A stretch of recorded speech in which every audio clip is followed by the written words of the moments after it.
100 రోజుల పాలనకు ఓటు లోక్సభ ఎన్నికల్లో రాష్ట్ర కాంగ్రెస్ ప్రచారాస్త్రం ఇదే. తుక్కుగూడ నుంచే ఎన్నికల శంకరావు ఏప్రిల్ తొలి వారంలో భారీ బహిరంగ సభ. రాహుల్ మల్లికార్జున ఖర్గే హాజరయ్యే అవకాశం. తెలుగులో మేనిఫెస్టో విడుదల చేయనున్న నేతలు. పథకాలను చూసి ఓటేయాలని కోరనున్న పార్టీ. కాంగ్రెస్ లో తరం మారుతోంది. రేవంత్ రెడ్డి ఉదాహరణ అని చెప్పి జయరాం రమేష్. రాష్ట్రంలో అధికారాన్ని దక్కించుకున్న ఉత్సాహం 100 రోజుల పాలనతో ప్రభుత్వం ప్రజల్లో నెలకొన్న సానుకూలత. నీ వాస్తవానికి కూడా ఇది ఒకసారి ప్రజలను అడుగుదాం. 100 రోజుల పాలన ఎలా అనిపించింది? ఒక చిన్న ప్రోగ్రెస్ రిపోర్ట్ అన్న దొరుకుతుంది కదా మనకు, అంతే కదా. 100 రోజుల పరిపాలన ఎలా ఉంది? వస్తుందా ఇది పక్క? ఇప్పటిదాకా వచ్చిందా?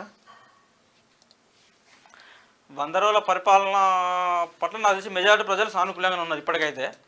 ఎందుకంటే వాళ్ళు అసలు పరిపాలన విషయంలో పెద్దగా గవర్నమెంట్ వైపు నుంచి కూడా సరే కొత్తగా పథకాలు ప్రారంభించారు, కొత్తగా ఏదో చేసారు అనడానికి లేదు కంటే ఈ 100 రోజుల్లో సక్సెస్ఫుల్ ఏంటంటే కేసీఆర్ అనే ఫ్యామిలీ ఏం దోసుక తిన్నది, ఎట్లా దోసుక తిన్నది, ఏ రంగాలను ఎంత ఎన్ని కుంభకోణాలు జరిగిన విషయంలో మాత్రం ఒక 50% తెలంగాణ సమాజం ముందు అయితే ఉంచగలిగింది. ఇంకొక 50% బయటికి రావాల్సింది. 50% అయితే వచ్చిందని అనుకుంటున్నా. సో ఆ విషయాలు అయితే జరుగుతూ ఉన్నాయి. సరే క్యాబినెట్ మంత్రులు ఎమ్మెల్యేలు కూడా ఇంకా పబ్లిక్ దగ్గరికి వెళ్ళి ఈ ప్రజాపాలనలో దరఖాస్తులు తీసుకోవడం, 6 గ్యారెంటీల అమలు. 6 గ్యారెంటీల్లో కూడా ఎప్పుడు పబ్లిక్ ప్రోగ్రెస్ రిపోర్ట్లో ఇస్తారంటే ఈ ఇందిరమ్మ ఇల్లు కానీ, పెన్షన్ల పెంపు కానీ, సో ఇలాంటి పథకాలు గ్రామాల్లో ప్రారంభమైనప్పుడు అది పబ్లిక్ దాన్ని ఎట్లా రిసీవ్ చేసుకుంటారు ఏందనేది క్లారిటీ వస్తుంది. సో గవర్నమెంట్ జీవోలు ఇచ్చింది, ఇందిరమ్మ ఇల్లు కూడా ప్రారంభం కాలేదు. సరే బస్సులలో ఉచిత ప్రయాణం కానీ, తర్వాత మహిళలకు సంబంధించి ఏదో కాంగ్రెస్ పార్టీ 100 రోజుల పాలన పైన మీ అభిప్రాయాన్ని కూడా చెప్పండి. ఎందుకంటే మీ అభిప్రాయం చాలా ఇంపార్టెంట్. ఈ లైక్ బటన్ ని కూడా ఒకసారి క్లిక్ చేయండి. పోల్ కాదు, పోల్ చూడు ఒకసారి.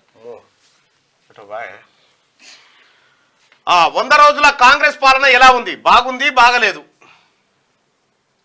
రైట్. 100% మంది బాగుంది అని చెప్పి చెప్తా ఉన్నారు.